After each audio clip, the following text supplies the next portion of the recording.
वो जो लड़कियों से ज्यादा लड़कों को अहमियत देते हैं, वो इन तस्वीरों को देख लीजिए। वो जो कहते हैं हमें लड़का चाहिए, वो इन तस्वीरों को देख लीजिए। देखिए, आज इन लड़कियों ने पूरे जिले में स्कूल का नाम चमका दिया है। 10 साल बाद ये ट्रॉफी इस स्कूल में आई है, लिहाजा खुशी होना तो लाजमी है। टीचर्स डे पर टीचर्स के लिए शायद इससे शानदार कोई तोहफा और हो ही नहीं सकता कि उनके स्कूल के बच्चे जीत का परचम लहरा कर आए हों। चोटिल घुटने, लेकिन दिल और जज्बा मजबूत है और हाथ में विजेता की ट्रॉफी।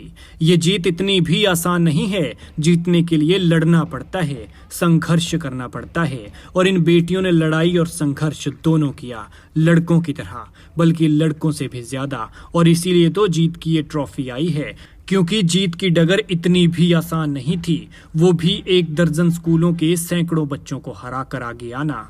ये जिला बिलासपुर के गंडीर स्कूल की लड़कियों की टोली है, जिन्होंने 10 साल बाद वॉलीबॉल की ट्रॉफी गंडीर स्कूल के नाम करवाई है।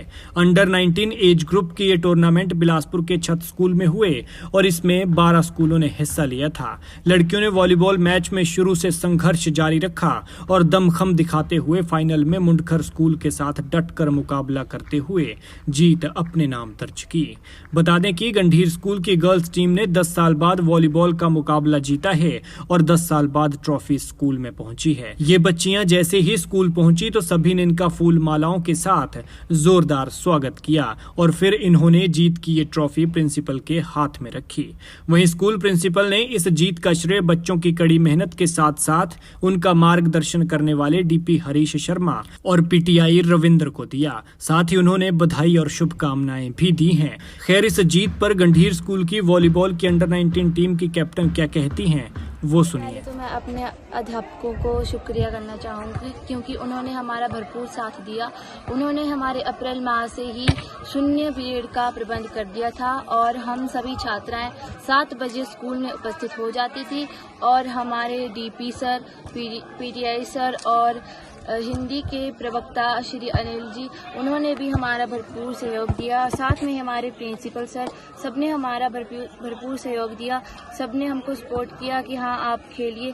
हमारे घर वालों ने भी हमको स्कूल में भेजा और जैसे कि आपको पता है कि जुलाई में हमको छुट्टियां होती हैं, तो हमने छुट्टियों में भी स्कूल में अपनी हाजिरी दी। हम प्रतिदिन स्कूल में उपस्थित होते थे और अपना अभ्यास जारी रखते थे। और जैसे ही हमारी खेलकूद की प्रतियोगिता शुरू हुई, हमने अपने वॉलीबॉल की प्रतियोगिता में बहुत अच्छा प्रदर्शन किया, जिसका परिणाम हमें मिल चुका है और हम वॉलीबॉल की प्रतियोगिता में प्रथम स्थान पर रहे हैं। मैं अपने सभी अध्यापकों को धन्यवाद करना चाहती हूं कि उन्होंने हमारा भरपूर सहयोग दिया और हम इस नतीजे पर पहुंचे हैं। साथ में मैं आपसे ये ज़रूर शेयर करूंगा कि हमारे जो शारीरिक शिक्षक थे, चाहे वो पीटीआई जी हों श्री रविंद्र जी, चाहे फिर हमारे भाषा अध्यापक हैं वो विशेष रुचि लेते हैं, इसी प्रकार हमारे डीपी हैं हरीश जी, उन्होंने अप्रैल माह से ही जैसे ही सत्र शुरू हुआ वैसे ही हमारा जो अभ्यास था वो शुरू हो गया मैदान में। मैं यहाँ से इस मंच से या आपके माध्यम से मैं ये बताना चाहता हूँ कि हमारी जो छात्राएं थी उन्होंने कड़ी मेहनत की। हालांकि हमने शून्य पीरियड का प्रावधान अप्रैल माह से ही कर दिया था, लेकिन इन छात्राओं ने जैसे ही हमारे शारीरिक शिक्षक दिशा निर्देश देते थे 7 बजे पहुंचकर, क्योंकि मेरा भी आना लगभग 8 बजे यहाँ हो जाता है या कई बार 7:30 बजे मैं यहाँ पहुँच जाता हूँ, तो मैं देखता था कि हमारी ये जो छात्राएं हैं इन्होंने बहुत ही तपस्या की इस मैदान में और कंटिन्यू लगातार, क्योंकि एक दिन की मेहनत से कुछ नहीं होता यदि हम लगातार मेहनत नहीं करते और जो हमारे शिक्षक हैं अगर वो मेहनत नहीं करवाते तो फिर इस प्रकार का परिणाम जो है हमें देखने को नहीं मिलता।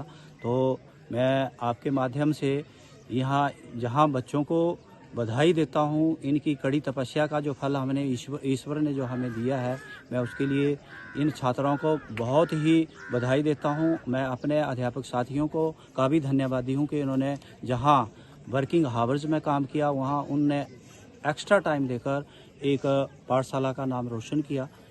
सर, आप उन माता पिताओं को क्या कहना चाहोगे जो लड़कियों को खेलने के लिए या घर से भेजने के लिए मना करते हैं कि आपने खेलना नहीं है? मैं उनसे ज़रूर ये निवेदन करूँगा कि यहाँ हमने एसएमसी बैठक में ये आग्रह किया था कि बच्चों के सर्वांगीण विकास के लिए जो हमारा शिक्षा विभाग प्रयासरत है, हमें शिक्षा विभाग से ये समय समय पर दिशा निर्देश दिए जाते रहे हैं कि आप बच्चों के सर्वांगीण विकास की ओर ध्यान दें। उसमें एक खेल भी एक हिस्सा है। तो मैं आपके माध्यम से बच्चों के अभिभावकों का बहुत ही धन्यवादी भी हूं कि इन्होंने छात्राओं को एक्स्ट्रा टाइम के लिए यहाँ भेजा। मैं उनका ऐसे भी धन्यवादी हूँ कि कई बार जब 7 बजे छात्राएं पहुँचती थी तो वो यहाँ छोड़ने मैदान तक खुद आते थे, और कई बार हमारे शारीरिक शिक्षक जब अगर हम लेट होते थे तो इन्हें घर तक छोड़ने जाते थे। तो मैं उन अभिभावकों से ज़रूर ये प्रार्थना करूँगा जो बच्चों को रोकते हैं कि पढ़ाई में ये बाधा पहुँचाती है, तो नहीं, ऐसा नहीं है।